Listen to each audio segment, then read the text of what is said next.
লটারির মাধ্যমে কোটি কোটি টাকা নয় ছয় ও জালিয়াতির অভিযোগে তদন্তে নেমেছে এনফোর্সমেন্ট ডিরেক্টরেট। লটারি দুর্নীতিতে প্রভাবশালী যোগের তদন্তে এবার কলকাতায় ইডির হানা।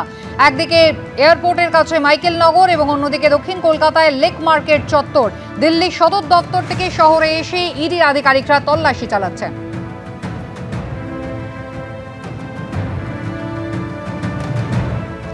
প্রকাশ সিনহা আমাদের প্রতিনিধি রয়েছেন আমাদের সঙ্গে। প্রকাশ, কোন অভিযোগের প্রেক্ষিতে এই তল্লাশি?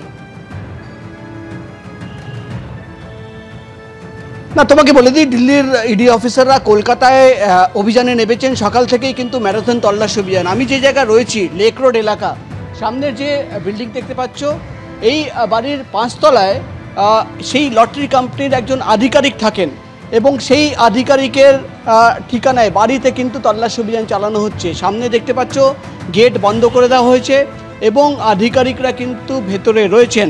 যেটা সূত্র মারফত আমরা খবর পাচ্ছি যে একসঙ্গে 8টি জায়গায় তল্লাশি অভিযান চালানো হচ্ছে। মাইকেলনগর এলাকাতে রয়েছেন, যাদবপুরে রয়েছেন, লেক মার্কেট এলাকায় রয়েছেন, লেক রোডে রয়েছেন, অর্থাৎ একসঙ্গে 8টি জায়গায়।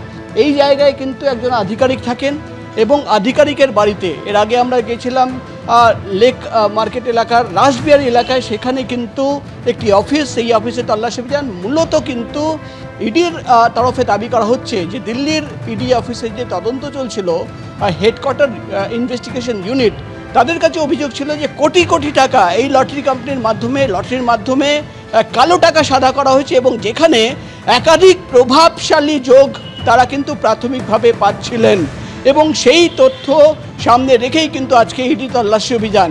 এবং তোমাকে বলে দিই, তোমার মনে থাকবে গরু পাচারকাণ্ডে তদন্ত করতে গিয়ে সিবিআই এর আধিকারিকরা বোলপুরের একাধিক লটারির দোকানে তল্লাশি অভিযান চালিয়েছিলেন এবং কালো টাকা সাদা করা হয়েছে লটারির মাধ্যমে, সেটাও কিন্তু অভিযোগ উঠে এসেছিল।